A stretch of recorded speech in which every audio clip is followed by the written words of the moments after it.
bass.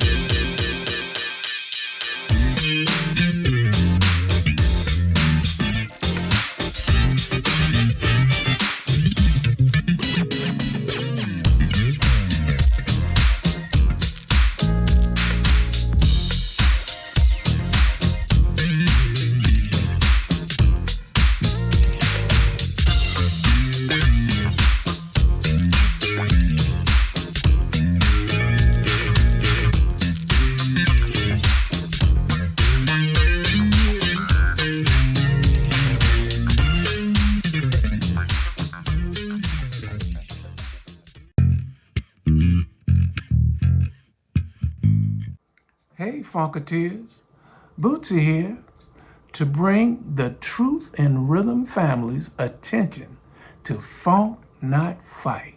Yeah, this is a call to action. We spread hope, not hate, to gain satisfaction throughout our communities via the music uplifting unity. Peppermint Patty, tell us a little more. Thinker is our partner. Thinker Music, that is. So please check the link that's scrolling across the bottom, click it, and submit your music. Let's all funk, not fight. Hello and welcome to another edition of Truth and Rhythm. Brought to you by funkinstuff.net. This is the interview show that gets deep in the pocket with contemporary music's foremost masters of the groove. I am your host, Scott Dr. GX Goldfine, musicologist, creative arts journalist, and multimedia pro. Whether you're watching the video version of this show or the audio-only podcast version, I thank you so much for your continued interest and support in this show. If you enjoy this programming, there are several ways to help support Truth and Rhythm, as well as contribute to further enhancements and expansion, plus get some sweet perks and rewards in the process. First, subscribe to the Funkin' Stuff channel on YouTube, which is where Truth and Rhythm lives, and be an advocate by spreading the word among fellow funk, jazz, and R&B music lovers. Second, join Truth and Rhythm's new membership program through Patreon, which features 3 tiers for Truth Believers, Truth Seekers, and Truth Crusaders. You can also submit a direct donation to the cause anytime at funkinstuff.net. At that site, which is loaded with awesome content, you can also purchase the book Everything's on the One, The First Guide of Funk. Shop for official Truth and Rhythm and Funkin' Stuff merchandise, and use the Amazon links for all of your online purchases, which allocates a percentage to this show. Sponsorship opportunities are available as well. Contact me directly at scottg@funkinstuff.net. For those of you who go the extra step in supporting the show, you have my heartfelt gratitude for allowing us to continue to shine the light on those special artists whose quest is to find truth in rhythm.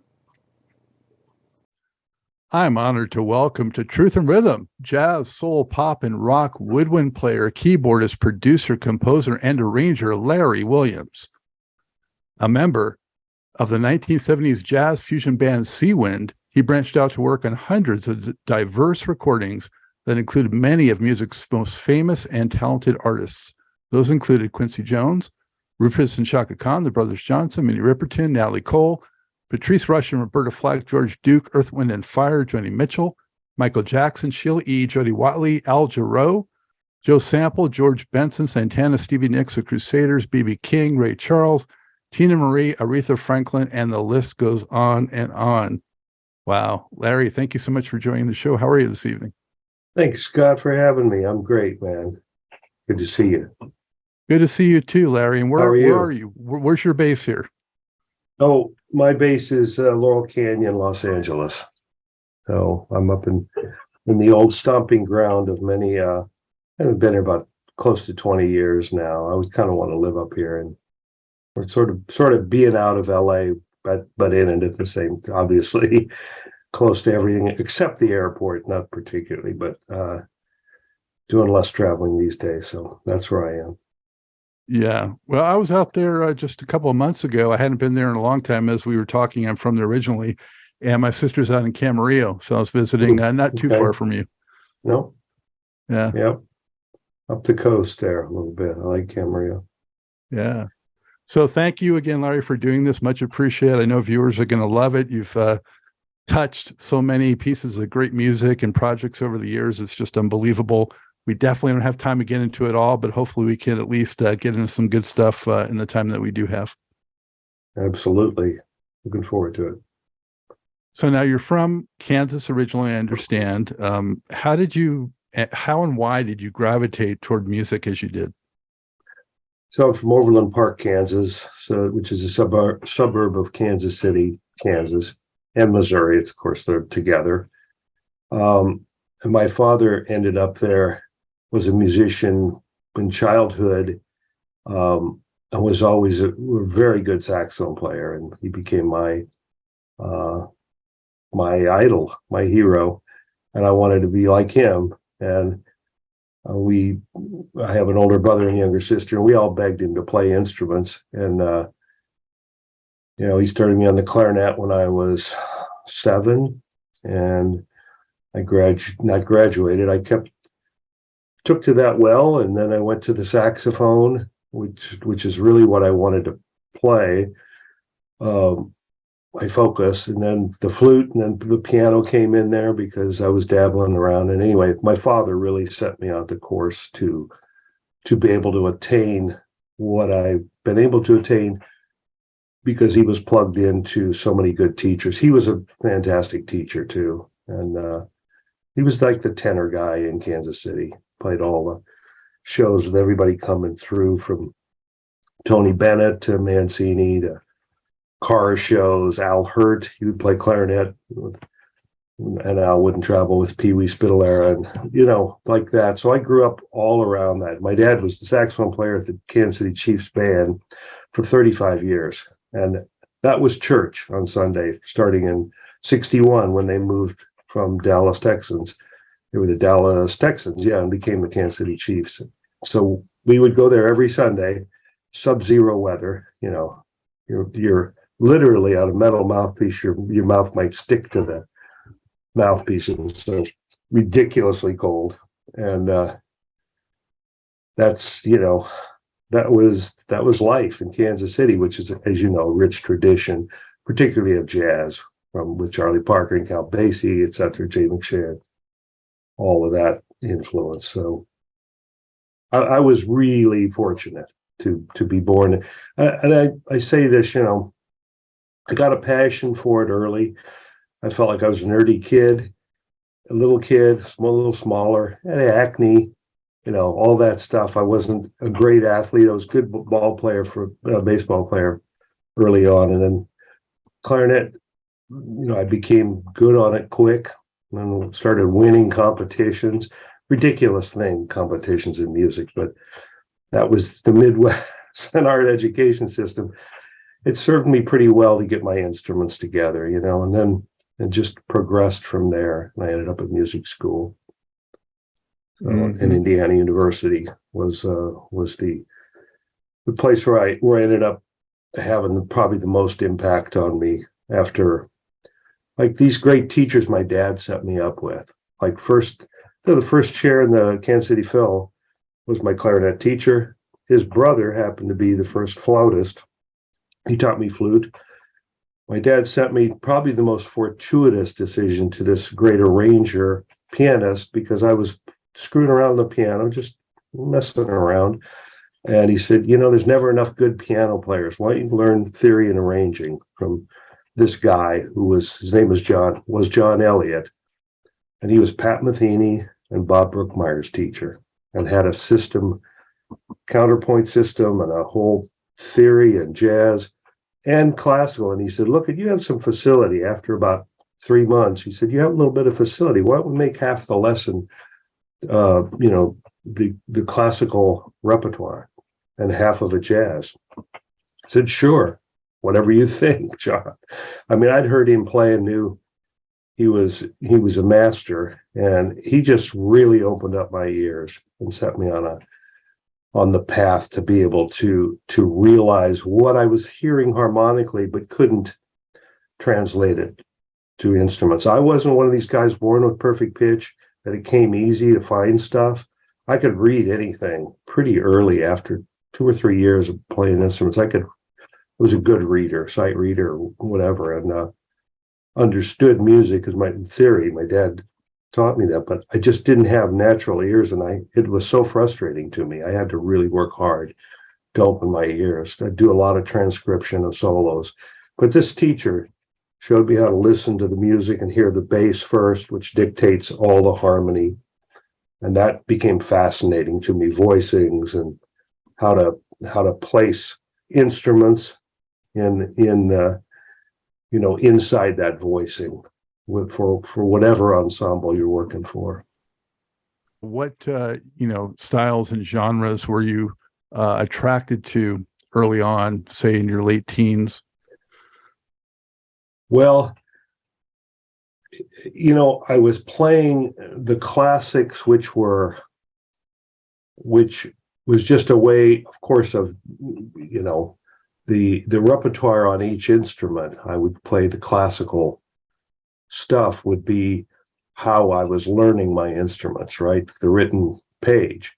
But early on, and I can't really say when, somewhere in my early teens, maybe even before that, I just remember my dad standing up and playing a solo with a big band, and just this rush of like, and getting, and people were clapping and oohing and awing over what he was playing. And I understood the power of that, not just the appreciation, but it just piqued it touched me in my soul, is all I can say. And I'm like, wow, he's making that up right on the spot without a net. It's a live gig. And that became like, wow. Once I started listening to records, and it was through big bands, I guess, because that was my dad came out of the big band era, and he played with a lot of good big bands. I think he subbed for Woody Herman's band once. He had to kind of put his dream aside because he had a family early and got off the road and raised us in Kansas City. He was traveling all around with a lot of bands, played during World War II in the Hollywood Canteen. I think he did a Bob Hope gig, and a lot of, I think he auditioned for Lawrence Welk when he was out here, didn't get it, which was a plum gig. All the studio guys wanted that gig because it paid a lot of money, and you're on TV, and it was a good, as corny as the stuff was, those are fine musicians. All those guys are. It's funny that one of the drummers was Paul Humphreys, who went on to play with Zappa, the main drummer, with Lawrence for years. And the joke was that I could take Lawrence Welk's bandstands, LW, and I'd have I could use them on my band. So anyway, that just the power of improvised music was what was fascinating to me. So I guess after my dad, the first one was Sal Mystico, who was a kind of an unsung tenor saxophone giant to a lot of us guys. He was just a burning tenor soloist.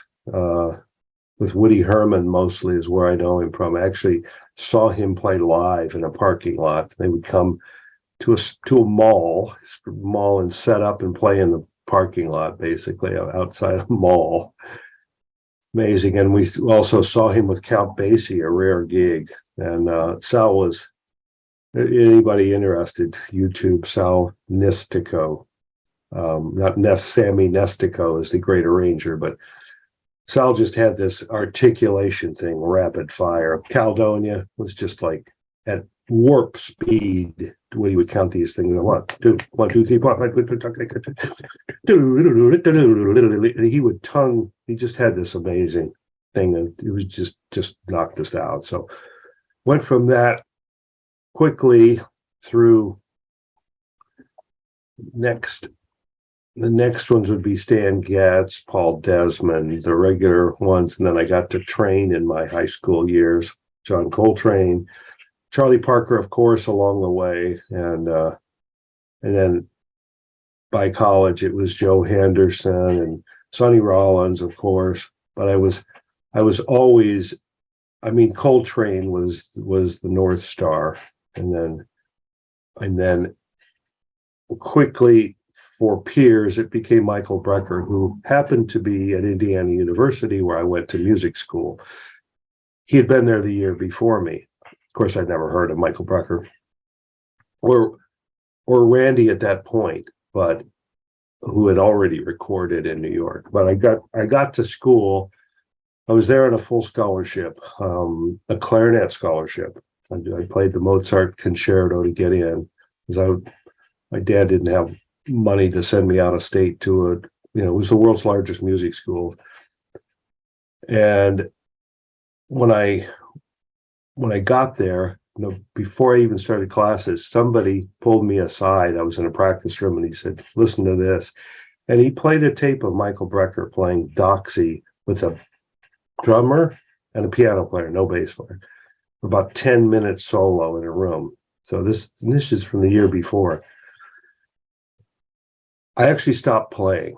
I thought I was going to be the world's greatest saxophone player before I heard that. And I went, okay, I'm in Indiana, Bloomington, Indiana. I've just heard this guy who, up until that point, is, I'm thinking this is a peer, right? I'm thinking, there's a lot of hubris is what it was at that point.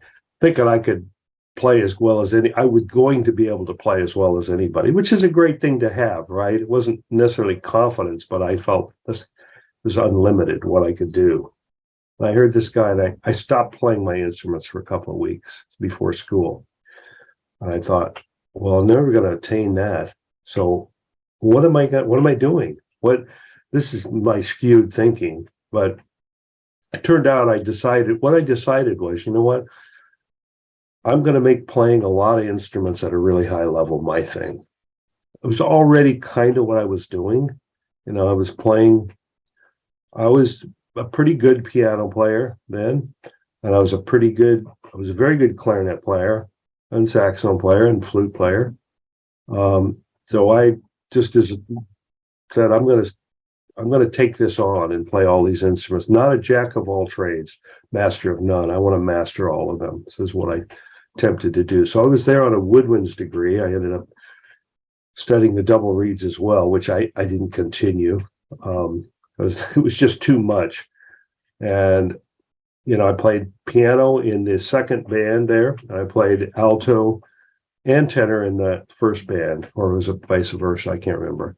Under David Baker, who was a world-renowned jazz educator. Really great for me. He really helped me a lot. So many people with improvising, and just inspired us. And we traveled around with his band, with that band, the Indiana University Jazz Ensemble. This is 1968, 69. And it's there that I met Jerry Hay, who became my best friend to this day. He was a great arranger, trumpet player. And we ended up living together and moving to Hawaii and starting Seawind and all that stuff. So there you have it. For Seawind, correct? I'll tell it a compacted version. Several guys, one guy, his name was David Llewell, great saxophone player, who ended up playing with the LA Express, replacing Tom Scott.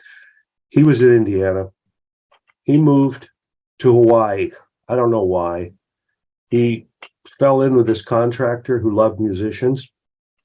He started calling guys, look, there's gigs over here. They need musicians who can read and play, the shows there. Not just Hawaiian shows, but all the acts that come in from all over the world. They need a band, big band, or, rhythm section, whatever. One by one, all the guys, it ended up being 20, 30 guys from Indiana ended up going there and living there. I went there to do a summer gig. Jerry had already been there. Kim Hutchcroft was there as well. We called each other, Larry Hall, another trumpet player that played with Seawind. It's just a bizarre thing. So we ended up living there on a kind of you got a 6-night-a-week gig when you get off the plane in Hawaii. Well, I didn't know anything about Hawaii other than pineapples and bananas and beaches. when I from Kansas. I love swimming, so I figured, well, what a great thing. So that's how we got there, and then met some locals there. That would happen to be Bob Wilson, a drummer who had been in the Navy, Ken Wild, the bass player, whose father was in the Navy, and Pauline, a Bong, was her name, or her maiden name before she married Bob. We started playing together, and that became Ox, which became Seawind. So our intent wasn't to go there and start a band. No, it was not. It was just to go keep practicing. By this point, I mean, I was at Indiana, I was practicing 8-10 hours a day and only taking music classes.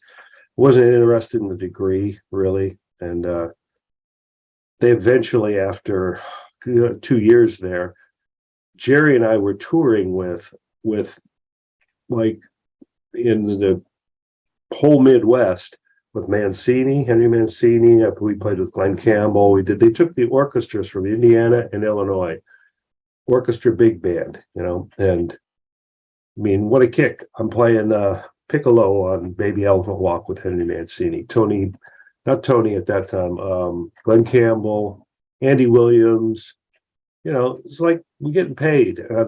Ultimately, the classical department didn't dig that I was taking a week or 10 days off and going making money. And they said, you're going to have a hard time getting into an orchestra if you keep doing this. And I said, well, I don't plan on being in an orchestra, man.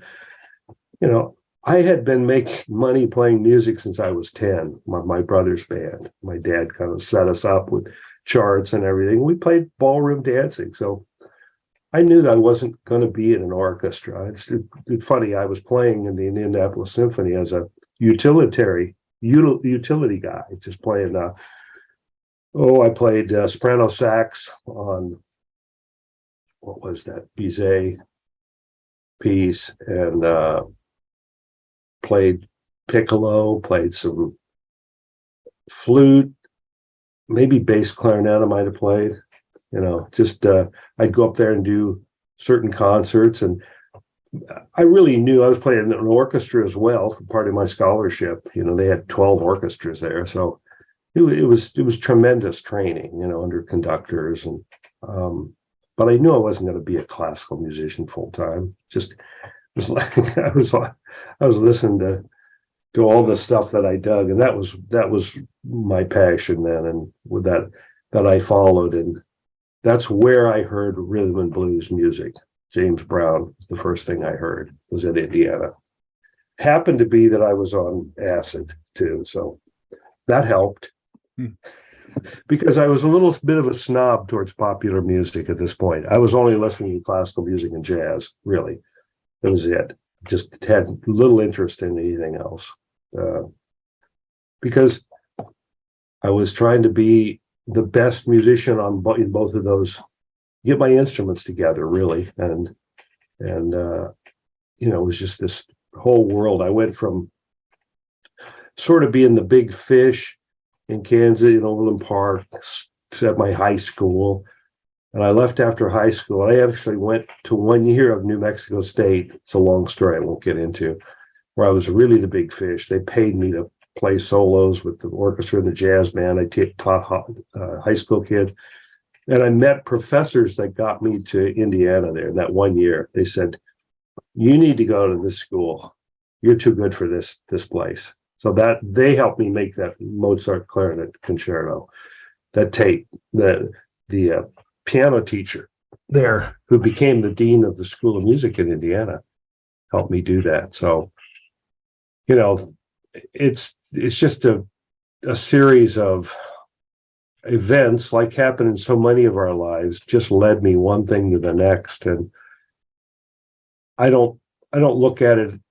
I mean, I look being born into that family with my dad and getting that passion is really what changed everything. So, once my ears were opened up to funk and I was listening to Blood, Sweat, and Tears and horn bands and stuff and going, wow, well, the saxophone can fit into that stuff, into rock. And that's kind of cool. Wasn't really into rock and roll. Started kind of digging the Beatles a little bit, what they were doing there. So Cut to Hawaii, and we're playing all kinds of music, of course, with all kinds of people. Sammy Davis Jr., Tony Bennett would come through, and Mel Torme, we were his big band. And, well, great experience all the way along. But we would all get together, those guys that became Seawind, and just jam, and there was never another good piano player around, so I ended up playing piano a lot, which then I have to comp for 5 solos, so like 10 minutes of me comp on, and then I'd play a solo, then I have to comp again, but at least I'm playing all the time instead of standing around holding the horn waiting to solo. Pretty funny. You became like an MVP of sorts, right? Well, I was filling a function that nobody else was there and was able to fill. So that became sort of the way I was focused on really playing piano with funk and jazz. And we to kind of keep that core together, we started playing in clubs to keep it alive. And of course, you're doing covers. We're doing Aretha covers because Pauline could sing the shit out of that shit. That's how we heard her. We heard her singing Respect, on Kona, the island of Kona, where I was doing arranging gig for a guy in Vegas. Another long story. A guy who wanted to go to Vegas, never got there.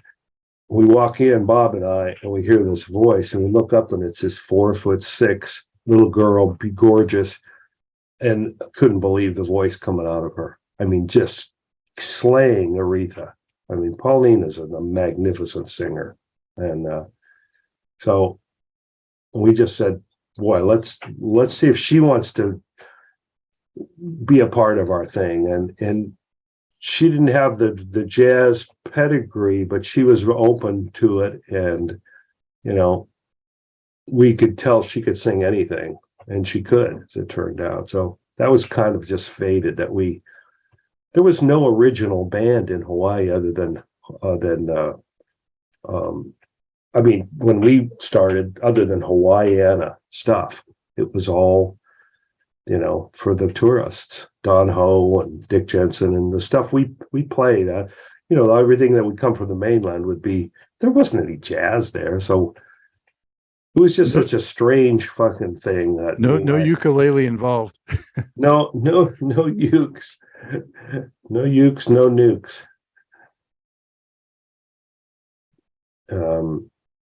So it was just, this is early 70s, 71 when I got there. And by 73, we were touring as Ox. We came to the mainland. We went to Alaska for 6 months and played every night, 7-hour gig, 6 nights a week, no sun, 3 months of the year, or whatever it was, a month and a half. And we're rehearsing every day. And we're playing our original stuff too. We even started playing like Impressions, John Coltrane in this club. And they didn't care for that, except the black crowd started coming in. They started making money. Now the guy was racist, and he would pull his gun out, the owner. It was just amazing shit happened it was kind of the wild, wild west in Anchorage, Alaska in the early 70s. The pipeline was being built, and I got a lot of stories there. But the key was we were playing together and wanted to keep that together. And we eventually got off the road and started writing just original material. And we said, look, we're going to bite the bullet. We're going to live with Bob's parents, basically, in Phoenix, Arizona, Glendale. Bob, our drummer, Bob Gray, who is the main songwriter of Seawind, and just rehearse that. We got a gig one night a week at the Century Sky Room, which was the black jazz place, and they loved us, and we could hone our stuff. And I was listening to Chick Corea then, and I wanted to play like Chick. That just blew me away when I heard Chick Corea Return to Forever. First time I heard him was in Indiana on a record, Sweet Rain with Stan Getz, and I just never heard anybody play time like that. So I was already trying to figure out why does he sound so different than every other pianist that's ever lived? I mean, really, just what is it? Besides, clearly it's the voicing, it's his touch, and it's where he puts the notes in time. And I figured out that his version, the way he swings, is not. It's not like, when you talk. I'm going to generalize here. When you talk swing, you go da da da da da da da da da. His is like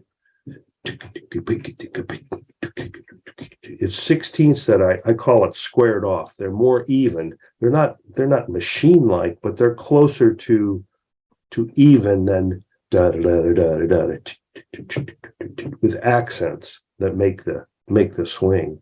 And I started emulating that and transcribing it and playing at that time and going, you really need to know where, like for me, with a metronome in those days, today you got a metronome on this is pre-internet, obviously. It's just records. I mean, vinyl records. I'm putting the needle on and I'm writing down and I'm playing it back. And then I got a tape recorder, an old a reel-to-reel. And I could just wind it back, put it down to half speed so I could hear if I really wanted to slow something down. I took a lot of Coltrane and Michael Brecker and Joe Henderson solos off and Chick piano stuff and Herbie and Keith Jarrett. And that's how I opened up my ears to be able to, and then playing those covers of James Brown and Tower Power, who we ended up opening for in Hawaii. And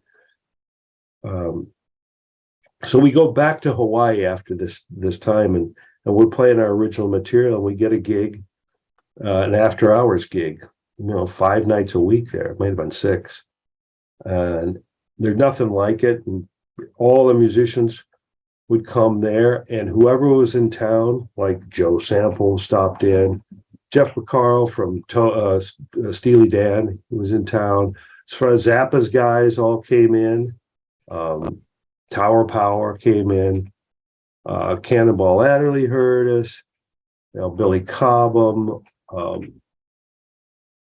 Quincy's guys, all coming in from Hawaii would come, and they would start telling people in LA, "Hey, there's this band in Hawaii. It's got some interesting stuff. It's like knocked us out, right?" Finally, a guy that was Harvey Mason's, one of his best friends, told Harvey about us. And Harvey, I don't know if he got a tape. I don't remember. Harvey called us and said, "I want to produce you guys." And that's when we decided to kind of make the move. We were getting shit from the Hawaii Musicians Union, which we were in to play the regular gigs, because we weren't making union scale, which is pretty high then, because we're playing original music, and we didn't care. We weren't a Hawaii Vegas show like the rest of them with a 2-drink minimum. We were just at an after hours place. So they kind of made it impossible for us to play there. Maybe they did us a favor. Well, they did. So we came to LA, and within that first year, I think, playing the Baked Potato in North Hollywood, Harvey had gotten a record deal with CTI, and everybody had come in there, Lee Ritenour and David Foster and Quincy heard us and all, started using us on records, and that's how we got going. It's just, it's nothing that we sought out to have a band, and I was always thinking I would be a recording musician, would be what I wanted to do, And when I was a kid, it was the Tonight Show. I thought that was the pinnacle when I was 10 years old. Oh, that looks kind of cool. I played saxophone there, and Johnny looks over every once in a while. And my dad liked Johnny Carson. I would watch it with him. And I knew, and he knew some of the great players in that band, Snooky Young. And he knew who they were. He didn't know them personally, but. So pretty funny that was my very unevolved idea of what but I fell in love with recording the laboratory of it, and that I was never a big guy on wearing a tux and standing up in front of people. I could do that. Of course, it was part of being a musician. But, you know, or the presentation of this, or getting on a mic, and this is not my thing. You know, I loved music, sound of it. I loved playing with guys. I loved gals and guys, and the interacting and the music and digging in. What's this groove about? So that was where, you know, I could go in and dress like anything. Didn't make any difference if I'm green, purple, black, white. If you can put it on tape, you know, that's it. It's there and it's going to live as long as that's going to live, you know, that whatever format it's in. And that just, to me, was the holy grail, was to like put something on there that really touched people in a different way. And I got to take all my skills and on all the instruments, and you know, I was like a waiter. You know, I'd come in, people would call me because they started hearing me. You know, a lot of it was early on was the horn section. Kim and Jerry Hay and myself, Kim Hutchcroft. And then we knew Gary Grant from Hawaii, who became the second trumpeter, or the other trumpeter. And then we found Bill Reichenbach in LA very early because he could play anything that Jerry could write, which is saying something, or I would write, and bass trombone. So that people would hear that, and then they would see me play keyboards with Seawind, started hiring me. And, you know, I got to bring what I thought was cool about when they asked me, you know, what do you hear? I would always try to, if it could be a little weirder, I would bring that. I say that harmonically, or, you know, some different notes. When Prince asked me to play on, well, I was asked by the studio technician to play on Sheila E.'s Glamorous Life. Prince just said, give me a saxophone player. And I show up there at 10 o'clock at night on a Thursday, whatever the hell night it was. It was just a regular session for me. It could happen any time of day or night, but it's a little unusual. Get a call a few hours before. So I go there and he's telling me, okay, I want you to play. Cleared everybody out. It was just him and me. Listen to this track, which was The Glamorous Life, and which is all Prince at that point. It's drum machine, synths, and guitar. Synth bass, of course. And he says, what kind of parts do you hear here? And I said, well, I hear something like this. And I played something, and he said, that's cool. Why don't you double, triple that? So we did the, which is kind of what's going on there, but I played off of it with some little fills. And then there was a solo in it. And first of all, he's got me playing like more out of tune, he said. I want it to be wilder. And then he says, now in this solo, I don't want it to sound like anything you've ever heard, that I've heard. Just, I don't remember the exact words, but it couldn't be weirder, is what he was saying to me. It couldn't be. It was like, wow. Not many people say that to you on a pop record. In fact, I can't even say it's ever been said to me since. But there was nothing. So when I started off pretty quickly, I played some kind of, I said, what I'm thinking is, he doesn't really mean it. He wants, you know, Junior Walker, King Curtis, which is most of what they want, you know. They want some funk licks, right? Soulful funk licks. That was what everybody kind of wanted in the studio. So he says, no, it's more out, more bizarre. Great. I get all the way to honking and squealing and combinations of intervallic stuff, which is what I've been working on since college, you know. Free jazz, I call it, a multiphonics, overblowing the horn. Just, and if you listen to the club thing in particular, the club mix, there's a 6 or 7 minute version of that with a lot of extended saxophone stuff. I'm just playing like I'm going for it, not in the key, which was E flat, that he wrote it in. I'm all over the place playing as out as I can, and it kind of became a calling card for me for the saxophone for a lot of stuff I did. A lot of people called because of that, and didn't know I could play the saxophone like that. And then the same thing happened with Al Jarreau's record. I got a call to go and replace Chick on Spain, his classic song Spain, which I idolized. And Jay Graydon, the producer, called me and said he'd had a personality clash, and he was going to erase Chick because it wasn't a good solo.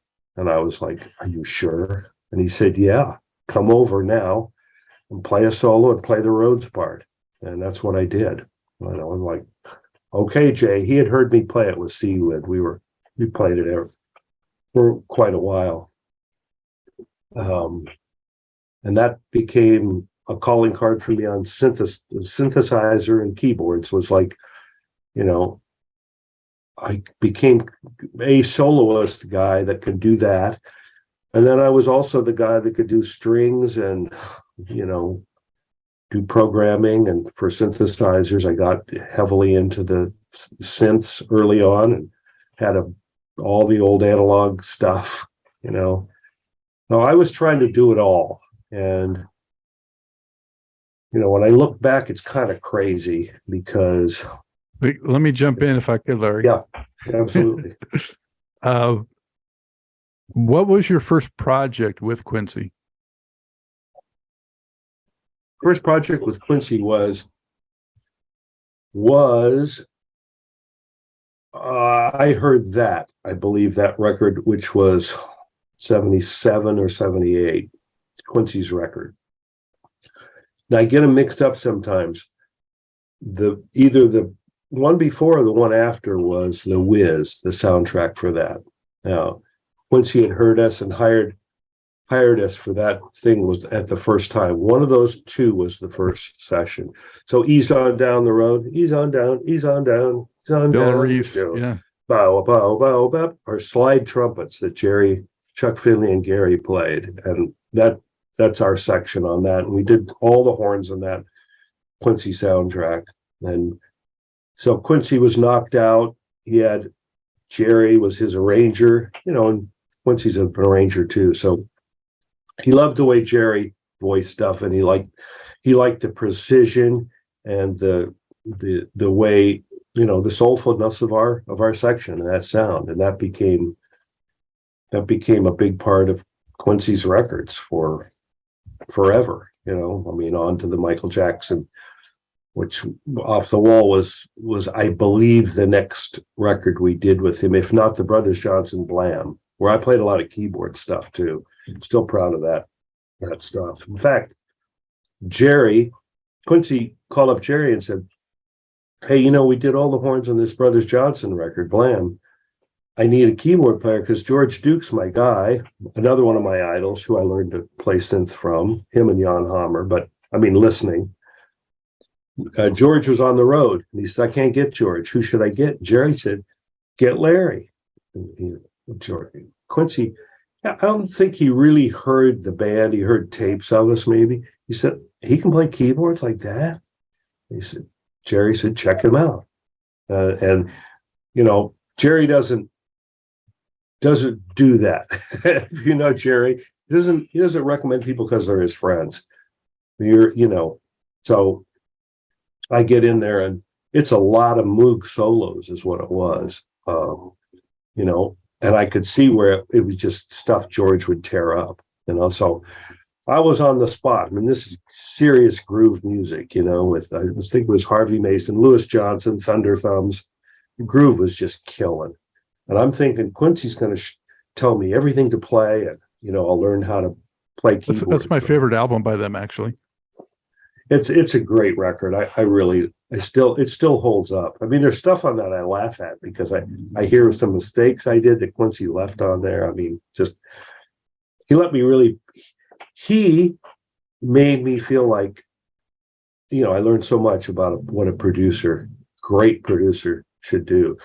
He just inspired me to get the best out of me. He didn't tell me anything to play. He said, "What do you hear on this groove, Mr. Cool?"